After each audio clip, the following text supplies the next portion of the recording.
سامعین اور ناظرین کرام، السلام علیکم ورحمۃ اللہ وبرکاتہ۔ سورہ البقرہ آیت نمبر 286 سے شروع کریں گے۔ کچھ حصہ ہو گیا تھا، کچھ آج انشاءاللہ کوشش کریں گے اس پہ بات کرنے کی۔ اعوذ باللہ من الشیطان الرجیم، بسم اللہ الرحمن الرحیم۔ لا یکلف اللہ نفسا الا وسعها لها ما کسبت وعلیہا ما اکتسبت ربنا لا تؤاخذنا ان نسینا او اخطأنا ربنا ولا تحمل علینا اصرا كما حملته على الذین من قبلنا ربنا ولا تحملنا ما لا طاقة لنا به واعف عنا واغفر لنا وارحمنا أنت مولانا فانصرنا على القوم الكافرين۔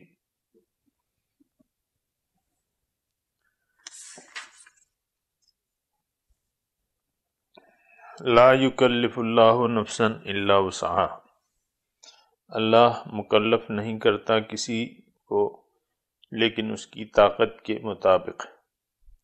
لہا، اس کے لیے اجر ہے جو اس نے نیک کام کیے، وعلیہا، اور اس پہ وبال ہوگا ان کاموں کا، ان برے کاموں کا جو اس نے کیے۔ ربنا لا تؤاخذنا، اے ہمارے رب، لا تؤاخذنا ان نسینا، اے ہمارے رب ہماری گرفت نہ کیجیو اگر ہم سے بھول ہو جائے، او اخطأنا، یا ہم سے خطا ہو جائے۔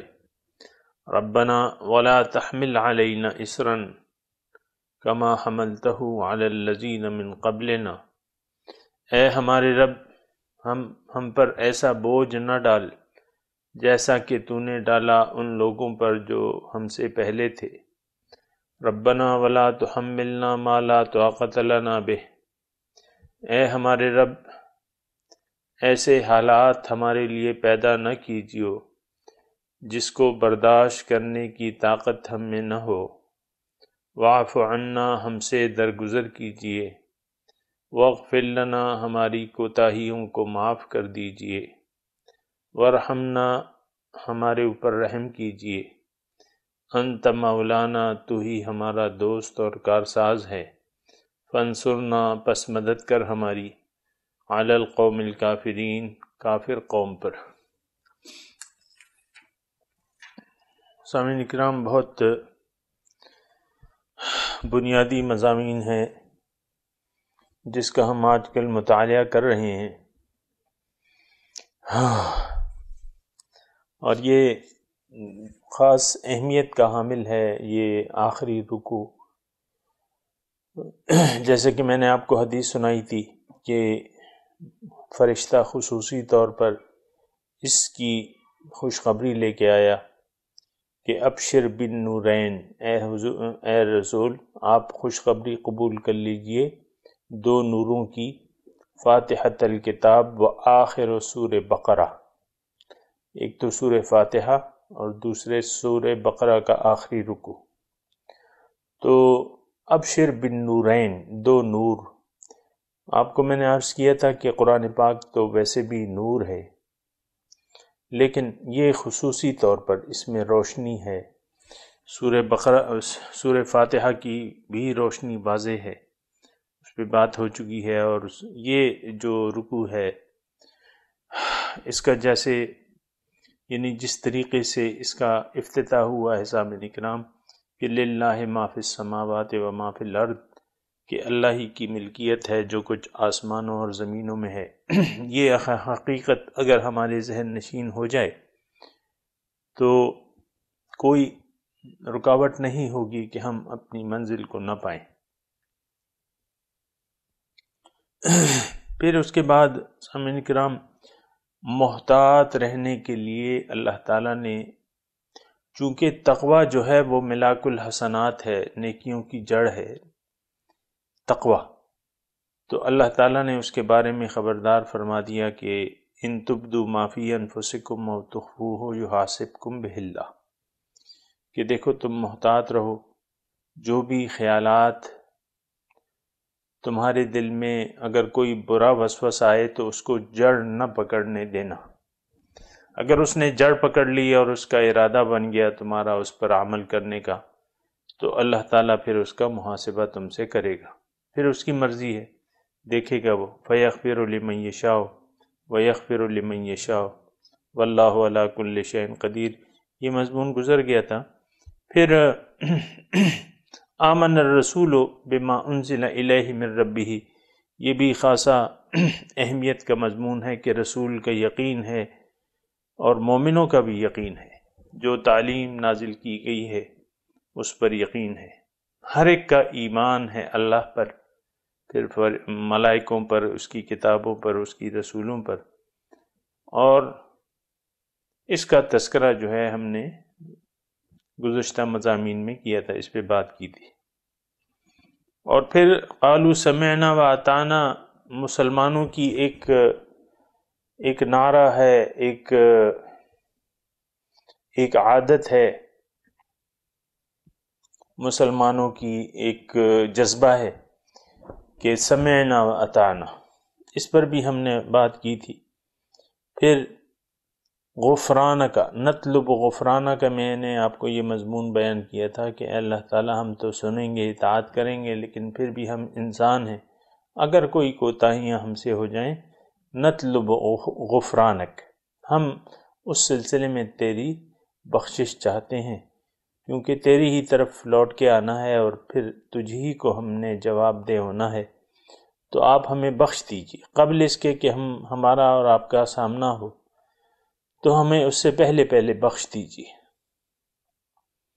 سامعین کرام، ایک بات جو ہے، آگے بھی دعائیں آ رہی ہیں، ربنا لا تؤاخذنا، آج ہم نے جو دعائیں پڑھی ہیں، ایک بات جو ہے قابل نوٹ ہے، اور وہ یہ ہے کہ یہ جو دعائیں آ رہی ہیں یہ آپ ذہن میں رکھیں کہ یہ دعائیں مقبول ہیں، یعنی قبول ہو چکی ہیں۔ ظاہر ہے کہ اللہ تعالی ہمیں دعا کے الفاظ سکھا رہا ہے کہ مجھ سے یہ دعا مانگو، اس طریقے سے مانگو، تو ظاہر ہے کہ جو دعا رب العالمین خود ہمیں سکھائے تو وہ مقبولیت کا درجہ رکھتی ہے اور مقبول ہو چکی ہے، کیونکہ خود رب العالمین نے ہمیں یہ وہ الفاظ سکھائے اور وہ طریقہ سکھایا، یہ جس کے ذریعے ہم یہ دعا مانگیں، تو یہ ایک ذہن میں رہنا چاہیے کہ یہ اللہ تعالیٰ نے یہ دعا قبول کر لی ہے۔ آج لا یکلف اللہ نفسا الا وسعہا پہ بھی مضمون ہو چکا تھا سامعین کرام، اس میں یہ مضمون تھا کہ جو مضمون پہلے گزر گیا تھا کہ صحابہ کرام آئے تھے اور انہوں نے حضور صلی اللہ علیہ وسلم سے سوال کیا تھا کہ حضور جو باتیں ہمارے دلوں میں آتی ہیں اس پر تو ہمارا کوئی اختیار نہیں ہے، تو اس کے بارے میں ہم کیسے اپنے آپ کو بچا سکیں گے اللہ تعالیٰ کے مواخذے سے۔ پھر اس کی میں نے آپ کو بات کی تھی کہ اللہ تعالیٰ جو ہے یہ تفصیل پھر اللہ تعالیٰ نے بتائی ہے اس آیت میں، یعنی اس آیت کی تفصیل بتائی ہے، نہ کہ وہ آیت اس کے ذریعے منسوخ ہوئی ہے۔ یہ سامعین کرام ذرا نوٹ رکھیں، لا یکلف اللہ نفسا الا وسعہا، کہ خیالات تو آئیں گے، تمہارے دل میں خیالات تو آئیں گے، لیکن جو برا خیال آئے تو اس کو تم جھٹک دو، اس پر نہ کوئی مواخذہ ہے اور نہ کوئی محاسبہ ہے، لیکن اگر ایک برے خیال نے تمہارے دل میں جڑ پکڑ لی اور وہ ارادے میں تبدیل ہو گئی تو پھر اس کا محاسبہ ضرور ہوگا۔ یہ اس کی تفصیل تھی کہ جو چیز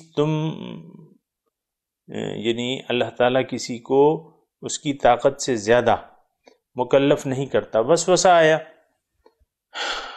تو وسوسہ آنا استطاعت سے باہر ہے، اور وہ شیطانی کام ہے، شیطانی وسوسہ ہے، یوسوس فی صدور الناس من الجنۃ والناس، وسوسہ آیا، آپ نے اس کو فوراً جھٹک دیا۔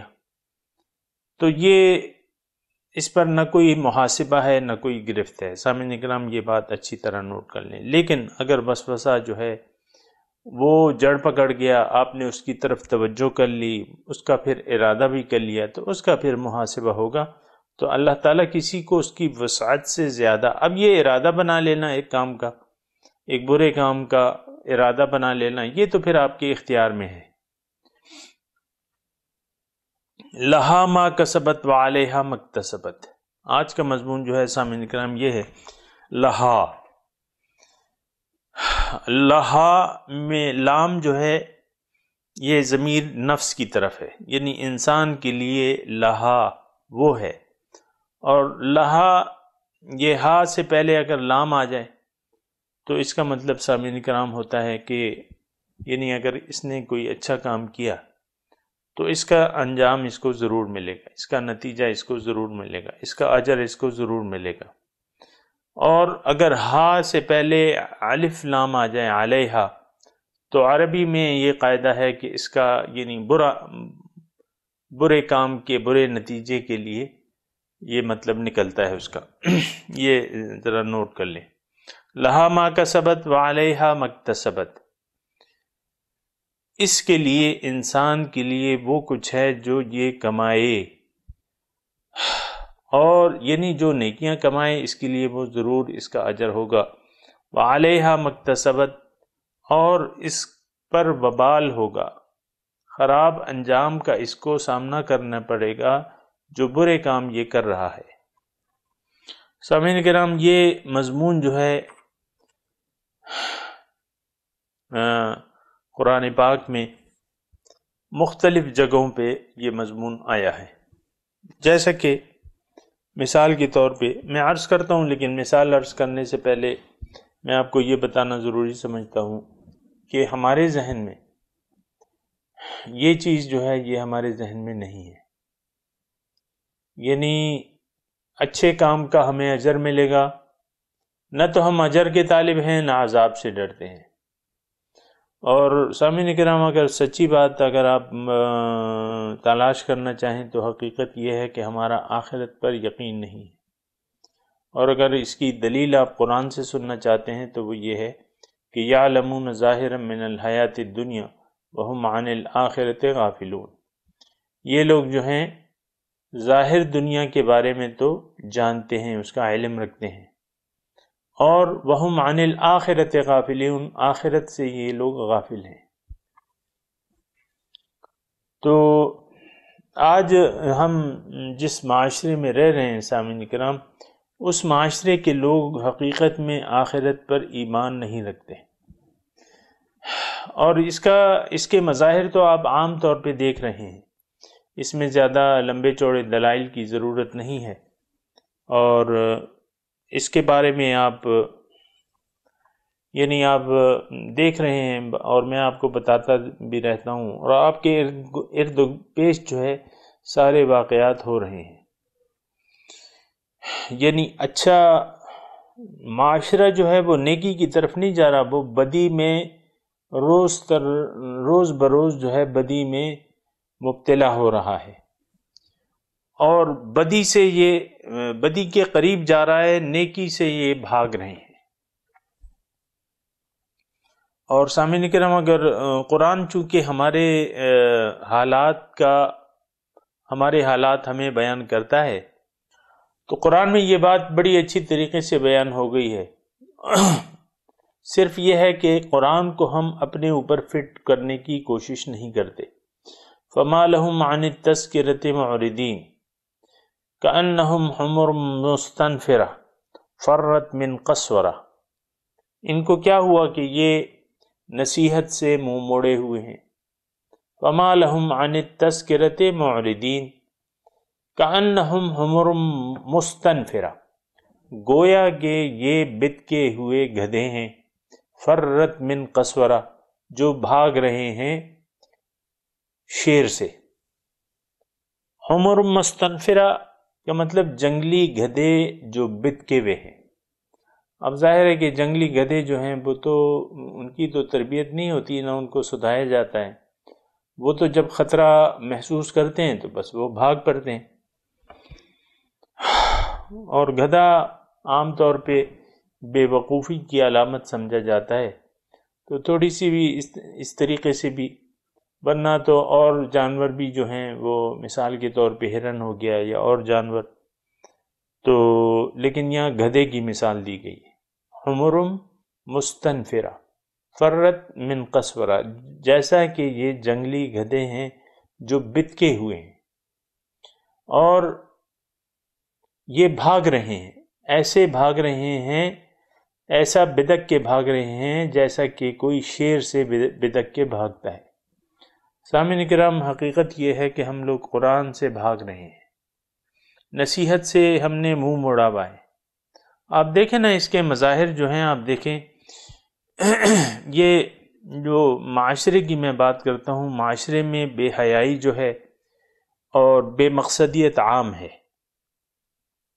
اس کا مظہر جو ہے ہمارے، اگر آپ یعنی مظہر تو ہمیں قدم قدم پہ ملیں گے، لیکن یہ ہے کہ ہمارے جو ٹی وی چینلز ہیں، آپ دیکھیں کہ آپ مجھے بتائیے کہ کتنے ٹی وی چینل جو ہیں وہ اصلاحی ہیں، کتنے ٹی وی چینل اسلام کے متعلق آپ کو ہدایت دیتے ہیں یا اس سے روشناس کرتے ہیں، یا اس میں درس قرآن کی محافل ہوتی ہیں، یا اس میں اللہ کا ذکر بیان کیا جاتا ہے، اللہ تعالیٰ کی طرف لوگوں کو متوجہ کیا جاتا ہے. آپ ایک عام چینل دیکھ لیں جو ٹی وی دیکھنے والے حضرات ہیں، تو وہ چینل بدلتے رہیں، ہر جگہ آپ کو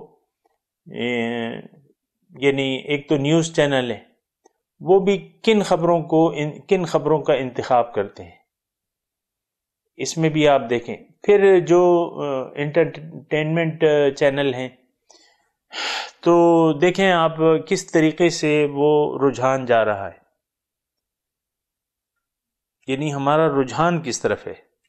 ہر ایک ٹی وی چینل جو ہے اس نے صبح کی نشریات جو ہیں اس میں ایک خاص پروگرام چلایا ہے 2 گھنٹے کا 3 گھنٹے کا، اور پھر اس کی وہ ریپیٹیشن بھی کرتے ہیں. اس میں وہ زیادہ سے زیادہ آپ دیکھیں کوئی چینل جو ہے وہ جنات کے آسیب کے بارے میں، جن لوگوں پہ آسیب ہے، پراسراریت ہے، وہ واقعات بیان کرتے ہیں. قبرستانوں میں جاتے ہیں، ٹیمیں جاتے ہیں، جن پہ جنات آ گئے ہیں ان کا انٹرویو کرتے ہیں، جن پہ جن آئے ہوئے ہیں ان کا وہ کرتے ہیں.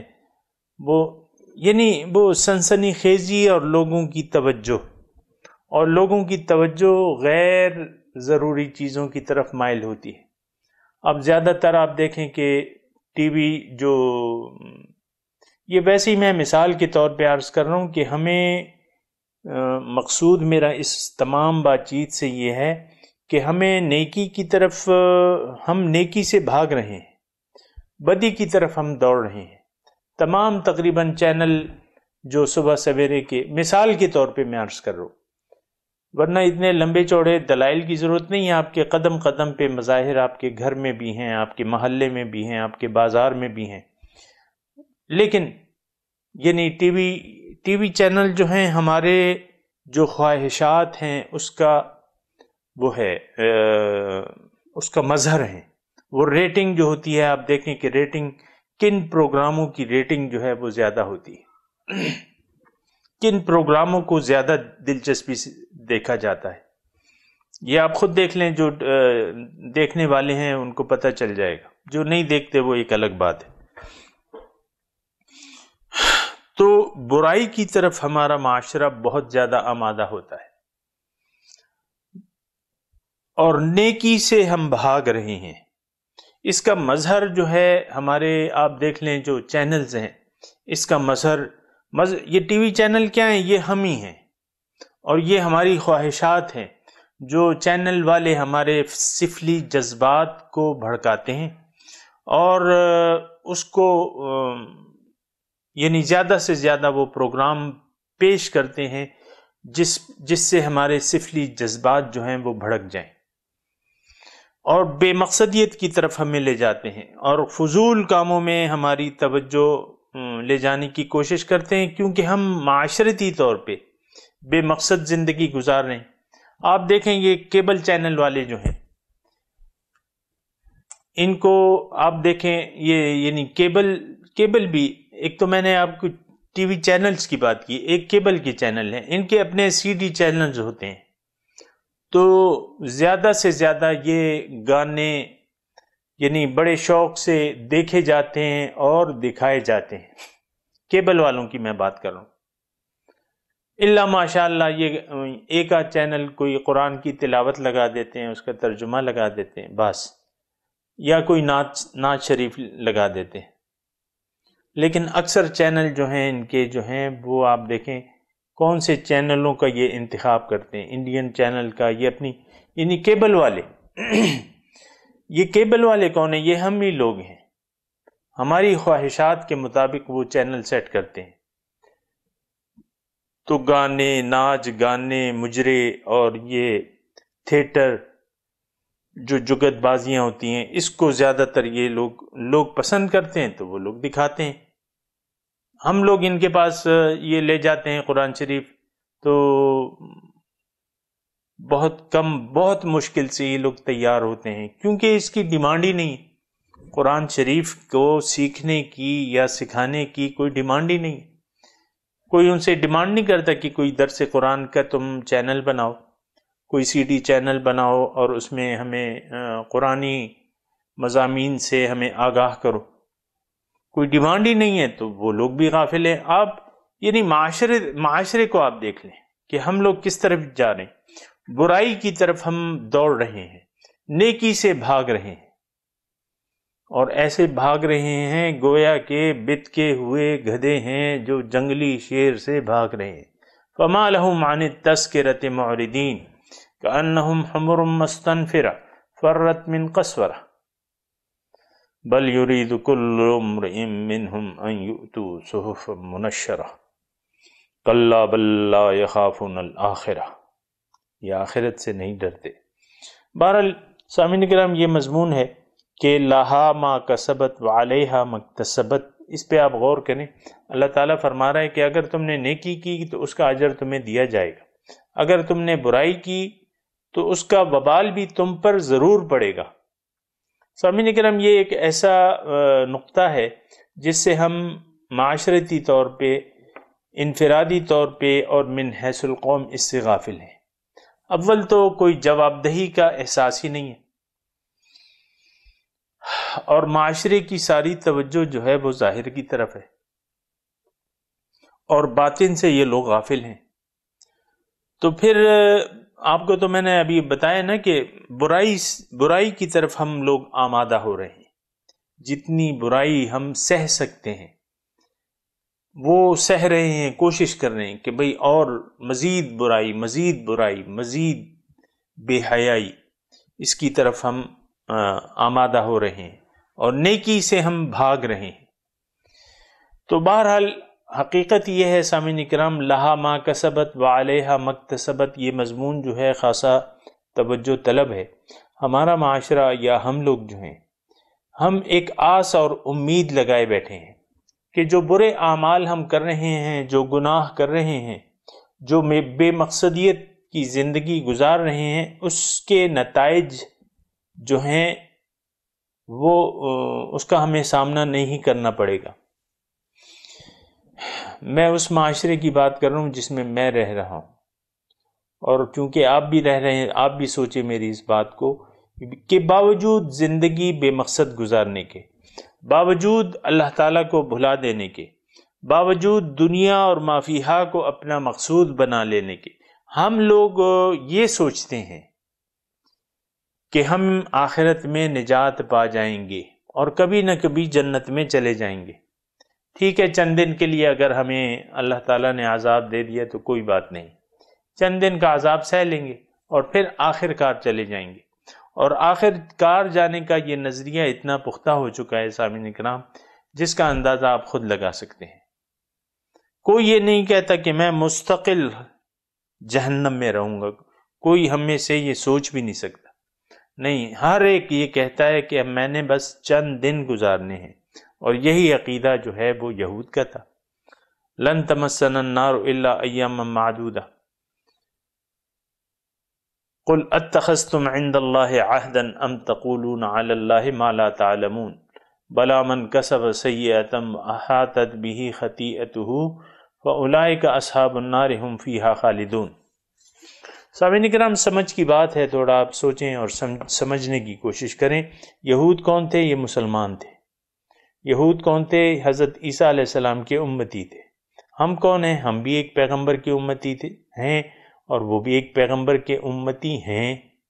اب وہ بھی آج کل بھی یہ سمجھتے ہیں کہ بھئی وہ تو اپنے آپ کو حق سمجھتے ہیں. سامعین کرام، پہلے بھی سمجھتے تھے، اب بھی سمجھتے ہیں.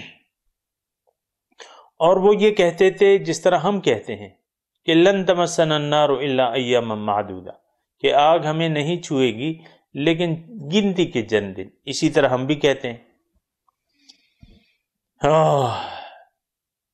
چند غوطے لگا کے آ جائیں گے، بس پھر جنت میں چلے جائیں گے. جس طرح ہمارا عقیدہ ہے، ہم بھی یہی کہتے ہیں کہ آخر کار ہم نے جنت میں جانا ہی جانا ہے. قرآن اس فکر کی تکذیب کر رہا ہے اور پوچھ رہا ہے کہ اتخذتم عند اللہ عہدا، اے اہل کتاب، کیا اللہ تعالیٰ نے تم سے ایسا کوئی وعدہ کر رکھا ہے؟ ام تقولون علی اللہ ما لا تعلمون، یا اللہ پہ تم وہ بات گھڑتے ہو جو تم نہیں جانتے، اللہ پہ وہ بہتان باندھتے ہو جس کے متعلق تمہیں علم نہیں. اب حقیقت کیا ہے؟ بلا من کسب سیئۃ واحاطت به خطیئتہ فاولئک اصحاب النار هم فیہا خالدون. یہ ہم فیہا خالدون کے الفاظ تھوڑی سی آپ توجہ کریں سامعین کرام، یہ کافروں کے بارے میں آتے ہیں. والذین کفروا وکذبوا بآیاتنا فاولئک اصحاب النار هم فیہا خالدون. جن لوگوں نے کفر کیا، ہمارے احکامات سے انکار کیا یا اس کی تکذیب کی، تو یہ اصحاب النار ہمیشہ اس میں رہیں گے. تو سامعین کرام، یہ بالکل اسی طرح یہاں ہم فیہا خالدون کے الفاظ ہیں. اور کون لوگ؟ اب اس میں ایمان والے اور کافروں کا تذکرہ ہی نہیں ہو رہا اس آیت میں. جو زیر نظر ہم آیت اس کا تلاوت میں نے کی ہے، ترجمہ میں آپ کو بتاتا ہوں. بلا من کسب، یہ بھی سورہ بقرہ کی آیت ہے.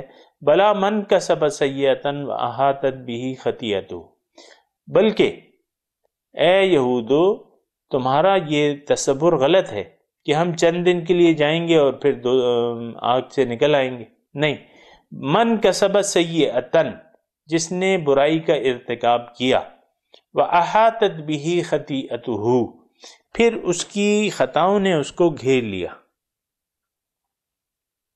خطاؤں میں وہ ڈوب گیا، گناہوں میں وہ ڈوب گیا. فاولئک اصحاب النار، یہ اصحاب نار ہیں، یہ دوزخ والے ہیں. ہم فیہا خالدون، ہمیشہ دوزخ میں رہیں گے. سامعین کرام، تھوڑی سی اپنی جو خیالات ہیں اس کی اصلاح کرنی چاہیے، اور جو نامناسب تصورات ہم نے قائم کر رکھے ہیں بلا کسی دلیل کے، قرآنی دلیل کے، بلا اللہ تعالیٰ کے فرمائے ہوئے، تو ان کے بارے میں ضرور سوچنا چاہیے اور ان کی اصلاح کر لینی چاہیے. تو لہا ما کسبت وعلیہا مکتسبت پہ ہم بات کر رہے ہیں کہ اس کے لیے وہ اچھے کام جو اس نے کیے ہیں اس کا اجر ضرور ملے گا، وعلیہا، اور اس کو سزا ضرور ملے گی، مکتسبت، جو برے کام اس نے کیے ہیں. تو یہ تصور سامعین کرام آپ نکال لیں کہ ہم گناہ کریں گے اور ہمیں سزا نہیں ملے گی، اور سزا ملے گی بھی تو بس چند دن کے لیے، پھر ہم چھوٹ جائیں گے. ایسی بات نہیں ہے. ابھی میں نے اس کی وضاحت کر رہا ہوں. دیکھیں قرآن میں ایک اور جگہ لکھا ہوا ہے کہ فَمَن يَعْمَلْ مِثْقَالَ ذَرَّةٍ خَيْرًا يَرَهُ وَمَن يَعْمَلْ مِثْقَالَ ذَرَّةٍ شَرًّا يَرَهُ. جس نے ذرہ برابر نیکی کی ہوگی اس کا نتیجہ اس کو ضرور ملے گا. وَمَن يَعْمَلْ مِثْقَالَ ذَرَّةٍ شَرًّا يَرَهُ، جس نے ذرہ برابر، مثقال ذرہ برابر نے برائی کی ہوگی، یرہو، اس کی سزا اس کو ضرور ملے گی. تو سامعین کرام، یہ مضمون ذرا طویل ہے لیکن میں مختصر طور پہ آپ کو ایک دو آیاتیں میں نے سنا کے آپ کو بتا دیا ہے، باقی آپ خود کھوج کریں، مجھ سے آپ بات کر سکتے ہیں، پوچھ سکتے ہیں، مجھے سمجھا سکتے ہیں، مجھ سے سمجھ سکتے ہیں، دونوں صورتیں ہو سکتی ہیں۔ ربنا لا تؤاخذنا ان نسینا او اخطأنا، اے ہمارے رب ہمیں ہماری گرفت نہ کیجیے اگر ہم سے بھول ہو جائے۔ سامعین کرام، یہ اسی آیت کی تھوڑی سی تفصیل ہے کہ لا یکلف اللہ نفسا الا وسعها، بھول چوک جو ہے اسلام میں معاف ہے، کیونکہ بھول تو ہمارے جو والد تھے، جو دادا تھے ہمارے حضرت آدم علیہ السلام، ان سے بھی بھول ہوئی، فنسیہ، اس سے بھول ہو گئی، لیکن فوراً انہوں نے معافی طلب کی، ربنا فاغفر لنا ذنوبنا وکفر عنا سیئاتنا، ربنا ظلمنا انفسنا وان لم تغفر لنا وترحمنا لنکونن من الخاسرین۔ یہ مومن کی شان ہے سامعین کرام، اس سے بھول ہو جاتی ہے، خطا ہو جاتی ہے، بھول ہو جاتی ہے۔ ان نسینا او اخطانا، بھول یا خطا، یہ دونوں ممکنات میں سے ہیں سامعین کرام انسان کے لیے۔ تو بعض لوگ اس کے بارے میں بڑے وہ ہوتے ہیں، سینسیٹیو ہوتے ہیں، حساس ہوتے ہیں کہ بھئی یہ بھول چوک جو ہے یہ تو ناقابل معافی ہے۔ مثال کے طور پہ میں عرض کر رہا ہوں کہ ایک شخص ہے کہ وہ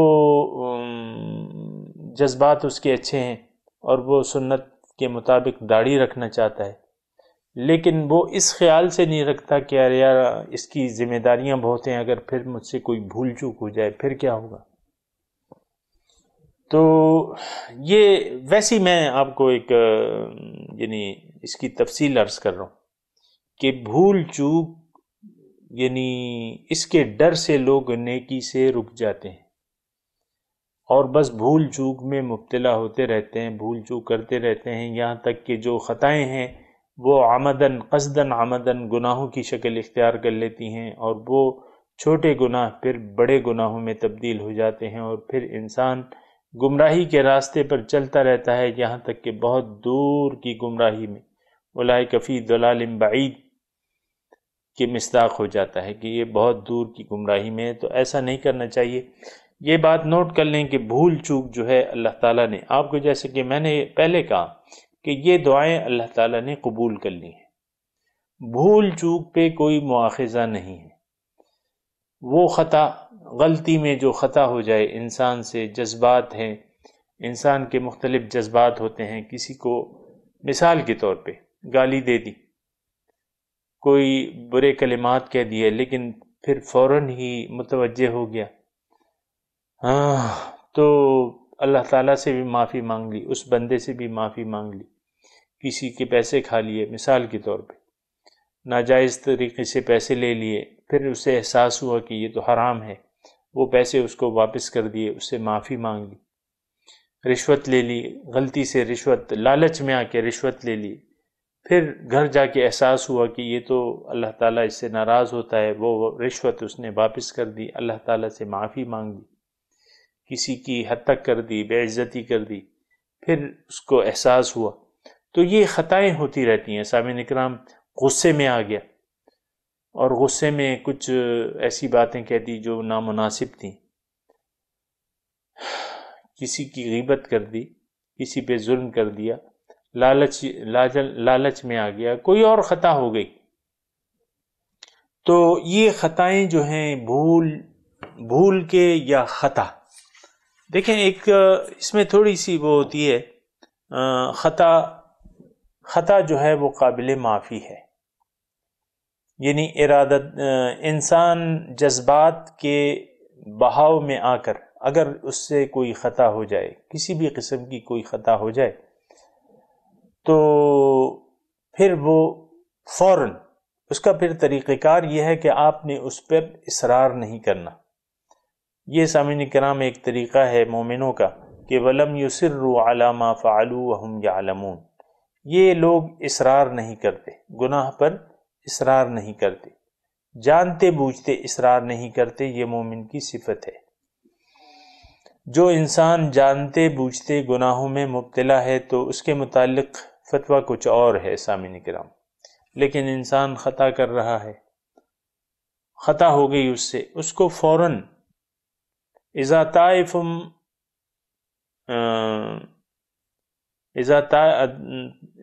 والذین اذا طائف من الشیطان تذکروا فاذا هم مبصرون، او کما قال، کہ اللہ تعالیٰ فرماتے ہیں کہ میرے بندے وہ ہیں جو جب شیطان کی طرف سے ان کو کچھ ایسا وسوسہ پہنچتا ہے تو تذکروا، بیدار ہو جاتے ہیں، فاذا هم مبصرون، حقیقت ان پہ روشن ہو جاتی ہے۔ تو خطا ہو جانا یا بھول کا ہو جانا، اب دیکھیں عام طور پہ مشہور ہے کہ بھول سے روزہ نہیں ٹوٹتا۔ ایک آدمی نے روزہ رکھ لیا، گرمی کا موسم تھا، اس کو پیاس لگی، اس نے 4-5 گلاس آ کے پانی پی لیا بھول کے، تو کیا اس کا روزہ ٹوٹ گیا؟ بالکل نہیں ٹوٹا۔ کھانا کھا لیا اس نے، بھول کے کھانا کھا لیا، ہو جاتا ہے ایسا، کیا اس کا روزہ نہیں، اس کا روزہ نہیں ٹوٹا؟ یہ شریعت کے مسئلے ہیں، اور یہ سامعین کرام نوٹ کر لیں کہ بھول چوک جو ہے وہ قابل معافی ہے، گناہ پر اصرار نہیں کرنا چاہیے۔ خطا ہو جائے اس کی آپ تلافی کر لیں، اس کی آپ اصلاح کر لیں۔ بندوں کے حقوق، اگر حق تلفی کی ہے، وہ حق جو ہے ان کی معافی، یعنی ان سے وہ حق واپس کر دیں، اللہ تعالیٰ سے پھر معافی مانگ لیں۔ تو یہ طریقہ کار ہے سامعین کرام، تو اس سے نہیں ڈرنا چاہیے۔ تقوی کا ارادہ کر کے، اللہ کو مقصود بنا کے، اور اللہ کے راستے پر چلنے کا عزم کر کے، اور تقوی کو اپنا مشعل راہ بنا کر، تقوی کے طریقہ کار کو اپنا کر اللہ کے راستے پر آپ چلنا شروع کر دیں اللہ کا نام لے کے۔ بیچ میں اگر کوئی بھول چوک ہو جائے تو اللہ تعالیٰ سے اپنے گناہوں کی معافی مانگیں، اللہ تعالیٰ معاف کرنے والا ہے، بخشنے والا ہے، مہربان ہے۔ تو سامعین کرام یہ بات جو ہے ذہن میں رکھیں، نیکی کی طرف اس وجہ سے نہ آنا کہ پھر مجھ سے بھول چوک ہو جائے گی، پھر کیا ہوگا،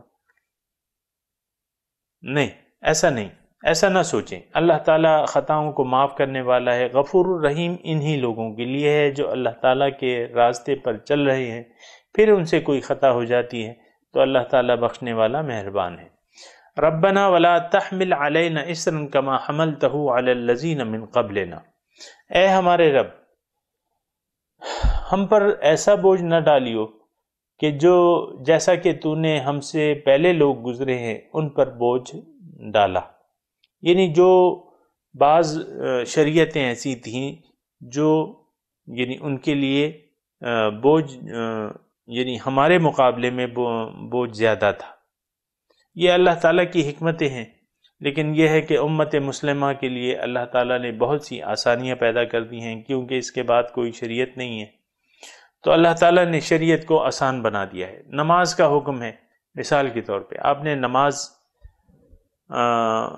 وضو نہیں ہے، پانی، وضو کے لیے پانی نہیں ہے، تو آپ تیمم کر لیں۔ آپ کے کپڑے جو ہیں صاف نہیں ہیں تو پھر جو ہے اس کے اپنے احکامات ہیں، آپ کھڑے ہو کے نماز نہیں پڑھ سکتے، آپ بیٹھ کے پڑھ لیں، آپ بیٹھ کے نہیں پڑھ سکتے، آپ لیٹ کے پڑھ لیں، لیٹ کے بھی آپ یعنی نہیں کر سکتے، آپ اشاروں سے نماز پڑھ لیں۔ تو دین میں آسانیاں ہیں سامعین کرام، دین میں آسانیاں ہیں، مشکلات نہیں ہیں، ایسا کوئی بوجھ نہیں ہے جو ہم اٹھا نہ سکیں۔ ربنا ولا تحمل علینا اصرا کما حملتہ علی الذین من قبلنا، یعنی کوئی ایسا بوجھ نہیں ہے۔ ایک تو یہ ہے کہ لا یکلف اللہ نفسا الا وسعہا، یہ سب اس کی تفصیل آ رہی ہیں سامعین اکرام، کہ ہم پہ ایسا بوجھ نہ ڈالیں جس کی ہم اٹھا نہ سکیں۔ ایک جو غلط فہمی ہے یا جو تصور ہے ہمارے ذہن میں کہ دین مشکل ہے اور دین پر پورا عمل کرنا بھی بڑا مشکل ہے، اور یہ نہیں ہو سکتا۔ جب بھی بعض لوگ اس پتھر کو بھاری سمجھ کے چوم کے رکھ دیتے ہیں، متبرک سمجھ کے چوم کے رکھ دیتے ہیں، جیسے قرآن کو ہم چومتے ضرور ہیں لیکن عمل نہیں کرتے، عمل کرنا ہم مشکل سمجھتے ہیں، چومنا ہمارے لیے آسان ہے۔ یا بعض مواقع جو قرآن کا استعمال ہوتا ہے وہ تو ربنا ولا تحمل علینا اصرا کما حملتہ علی الذین من قبلنا، ایسا بوجھ ہم پہ نہ ڈالو۔ اس کا مطلب یہ ہے کہ یہ دعا مقبول ہے، کوئی بوجھ ایسا نہیں ہے جو ہماری برداشت سے باہر ہو۔ انسان پر اللہ تعالیٰ اتنا ہی بوجھ ڈالتا ہے جتنا کہ وہ اٹھا سکے، یہ بات اچھی طرح ذہن نشین ہونی چاہیے۔ بہت سے ہم میں سے ایسے لوگ ہیں جو دین کو مشکل سمجھتے ہیں اور ناقابل برداشت سمجھتے ہیں، اس کے بعض تقاضے جو ہیں وہ اس کو عمل کر کے اس کے نتائج کو برداشت کرنا ناقابل برداشت سمجھتے ہیں۔ ایسی بات نہیں ہے، دین سارے کا سارا آسان ہے اور ہماری استطاعت کے مطابق ہے، کیونکہ اللہ تعالیٰ نے ہمارے لیے قانون بنایا ہے اور اللہ تعالیٰ ہم سے زیادہ ہمیں جانتا ہے، ہم میں کیا طاقت ہے، کیا ہم کر سکتے ہیں، کیا نہیں کر سکتے، یہ اللہ تعالیٰ بہتر جانتا ہے۔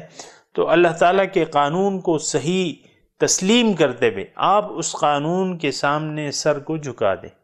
وَأُمِرْنَا لِنُسْلِمَ لِرَبِّ الْعَالَمِينَ، ہمیں یہ حکم ہے کہ ہم سر جھکا دیں رب العالمین کے سامنے۔ ربنا ولا تحملنا ما لا طاقت لنا به،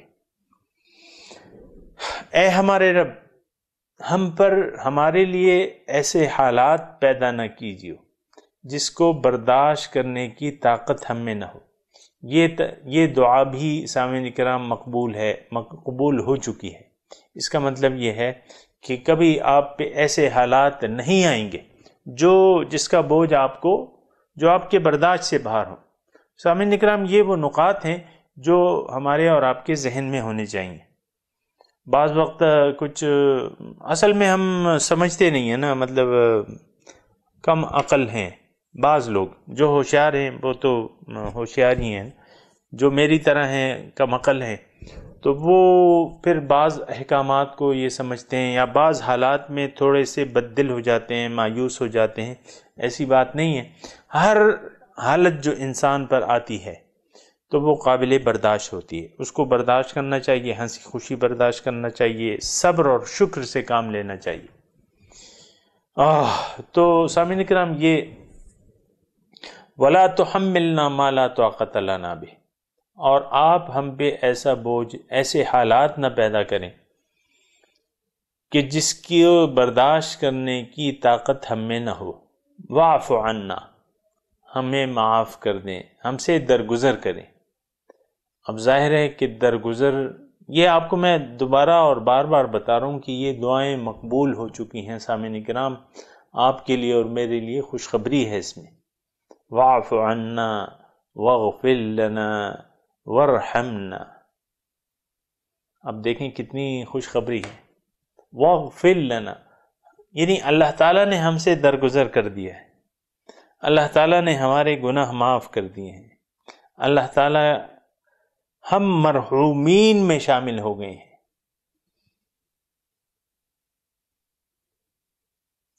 کتنی خوشخبری کی بات ہے سامعین کرام، اور یہ تمام خوشخبریاں، یہ دعائیں جو ہیں، یہ خوشخبریاں ہیں، یہ قبول ہو چکی ہیں دعائیں، اور یہ جو ہم تذکرہ کر رہے ہیں نا، یہ ساری جو ہیں دعائیں قبول ہو چکی ہیں، لیکن یہ آخری جو دعا ہے سامعین کرام، اس کے بارے میں بھی سوچیں ذرا۔ وَاعْفُ عَنَّا، ہم سے درگزر کیجئے اے اللہ تعالی۔ وَاغْفِرْ لَنَا، أَلَا تُحِبُّونَ أَن يَغْفِرَ اللَّهُ لَكُمْ، کیا تم نہیں چاہتے کہ اللہ تعالیٰ تمہیں بخش دے؟ تو ہم تو چاہتے ہیں کہ اللہ تعالیٰ ہمیں بخش دے، تو یہاں دعا مانگی جا رہی ہے، وَاغْفِرْ لَنَا، ہمیں بخش دے۔ تو امت مسلمہ جو ہے وہ بخشی جا چکی ہے سامعین کرام، یہ آپ کے لیے خوشخبری ہے۔ اور حضور صلی اللہ علیہ وسلم نے بھی اس کے متعلق ہمیں بتا دیا ہے کہ کل امت یدخلون الجنت الا من ابا، میرا ہر امتی اس کی بخشش ہو گئی ہے اور وہ جنت میں جائے گا، داخل ہوگا۔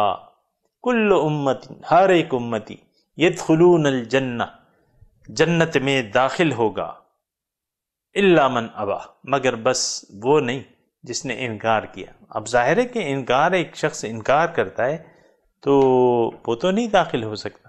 تو صحابہ کرام نے تھوڑا سا یہ جملہ خوشکن بھی تھا، لیکن اس میں ایک تجسس بھی تھا اور کچھ تھوڑا سا قابل وضاحت تھا. تو اصحاب کرام رضی اللہ تعالی علیہم اجمعین نے حضور صلی اللہ علیہ وسلم سے پوچھا کہ حضور یہ بات تو سمجھ میں آ گئی کہ آپ کی ساری امت جو ہے وہ جنت میں داخل ہوگی، لیکن وہ جس نے نافرمانی کی، جس نے انکار کیا، اب یہ انکار کرنے والے بتا دیجئے کہ یہ کون لوگ ہیں جو جنت میں داخل نہیں ہوں گے. حضور صلی اللہ علیہ وسلم نے اس کی تفصیل میں پھر ارشاد فرمایا کہ من اطاعنی، جس نے میری اطاعت کی وہ میرا امتی ہے، اور جس نے میری اطاعت سے انکار کر دیا تو اس نے وہ پھر دوزخی ہے. اب ظاہر ہے کہ سامعین کرام یہ اتنی واضح حدیث ہے کہ اس پہ ہم خوش بھی ہو سکتے ہیں، اور اس میں جو انذار ہے اس کے متعلق بھی ہمیں سوچنا چاہیے کہ یہ انکار کرنے والوں میں سے ہم نہ بن جائیں. آج من حیث القوم ہم انکار کرنے والے ہیں، دین پر عمل کرنے سے انکار کرنے والے ہیں، حضور صلی اللہ علیہ وسلم کے پیارے پیارے طریقوں پر اور ان کی سنتوں پر عمل کرنے سے انکار کرنے والی قوم ہے. زبان سے نہیں کرتے، زبان سے تو کوئی بھی نہیں کہتا کہ ہم انکار کرتے ہیں، لیکن عملاً انکاری ہیں. آپ کو پتہ ہے ہم اور آپ جس معاشرے میں رہ رہے ہیں وہ اچھی طرح آپ کو پتہ ہے کہ یہ معاشرہ انکاری ہے. حضور صلی اللہ علیہ وسلم کے بتائے ہوئے طریقے کے مطابق زندگی گزارنے سے یہ معاشرہ انکاری ہے. قرآن کو اپنے یعنی راہ نجات بنانے کے لیے یا اس سے ہدایت لینے کے لیے یہ معاشرہ انکاری ہے. ہاں، یورپی معاشرے جو ہیں وہ ہمارے لیے قابل اتباع ہیں. جو بھی نئی نئی بدعت ہوتی ہے، جو ان کا طریقہ ہوتا ہے وہ ہم لے لیتے ہیں، جو ان کی پیروی ہے وہ ہم کرتے ہیں. ہر معاملے میں ان کی وہ ہو رہی ہے. آپ دیکھ لیں جو فیشن آج کل، مثال کے طور پہ ایک میں چیز لے لیتا ہوں، فیشن. تو فیشن کہاں سے آتا ہے؟ یا تو یورپ سے آتا ہے، یا ہمارے انڈیا سے آتا ہے، یا ہم اپنی اختراعات کر لیتے ہیں. اور وہ فیشن کا آج کل بڑا چرچا ہے، اور فیشن میگزین ہیں اور ڈیزائنر ہیں. اب یہ دیکھیں بے مقصد باتوں میں یہ معاشرہ جو ہے الجھ چکا ہے. قمیضوں کے ڈیزائن بدلے جا رہے ہیں، اس پر کتنا خرچ ہو رہا ہے، کتنا ڈیزائن کرنے والے کتنا خرچ کر رہے ہیں. پھر آپ دیکھیں کہ ان کو اپنانے والے اس فیشن کو اپنانے کے لیے کتنا تڑپتے ہیں.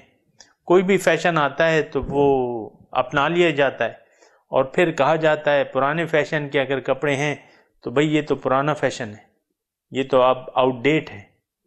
یعنی بے مقصد باتوں میں یہ معاشرہ کس قدر مگن ہے، یا اس کی طرف کتنی متوجہ ہے بے مقصد چیزوں میں.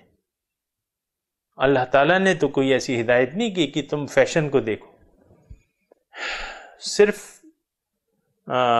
حجاب کی بات کی ہے تو کہ تم پردے کے مناسب اصولوں کے درمیان اللہ تعالیٰ کی بندگی کرو.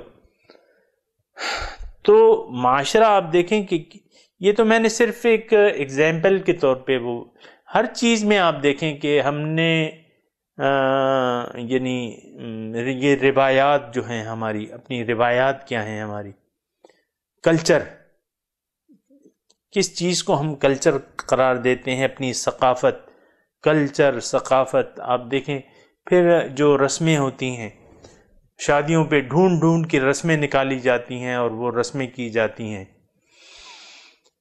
میں یہ نہیں کہہ رہا لیکن کہ یہ کوئی گناہ کے کام ہے، لیکن یہ ہے کہ اتنی توجہ کہ آپ اس کو ضروری سمجھ لیں، یا اس کو خواہ یعنی اس کے بغیر آپ تصور نہ کریں کام کا، تو یہ بات مناسب نہیں ہے. تو بہرحال یہ واعف عنا واغفر لنا وارحمنا. سامعین کرام، صرف میں آپ کو خوشخبری دے رہا تھا کہ اللہ تعالیٰ نے ہم سے درگزر کر دیا ہے. واعف عنا واغفر لنا، ہماری بخشش. اس میں تھوڑا سا اگر میں مضمون کو مختصر کروں، جو لوگ اللہ تعالیٰ کو مقصود و محبوب اور مطلوب اور معبود بنا کے سیدھے راستے پر چلنے کی کوشش کر رہے ہیں، دنیا کی زندگی پر آخرت کی زندگی کو انہوں نے ترجیح دے دی ہے، تو ان کے بارے میں یہ دعائیں مقبول ہیں۔ اگر میں آپ کو ہیر پھیر میں زیادہ نہ رکھوں نا تو یہ بات ہے پھر، یہ طالب دنیا کے بارے میں یہ بخششیں نہیں ہیں۔ جو طالب دنیا ہے وہ تو پھر اس کے متعلق یہ آیات نہیں ہیں، کم از کم یہ تو جو طالبان مولا ہیں ان کے لیے ہیں۔ جو دنیا کے طالب ہیں وہ تو پھر نقصان میں ہیں۔ سامعین کرام، قرآن کی روح سے وہ لوگ نقصان میں ہیں۔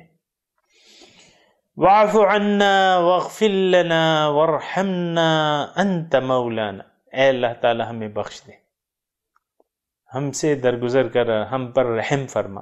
یہ دیکھیں، یہ 3 دعائیں بڑی مرکزی ہیں، اور بھی مطلب ساری دعائیں مقبول ہیں، لیکن یہ 3 جو چیزیں بڑی پیاری چیزیں ہیں، اللہ تعالیٰ کا رحم، اللہ تعالیٰ کا درگزر ہم سے، اور اس کی بخشش۔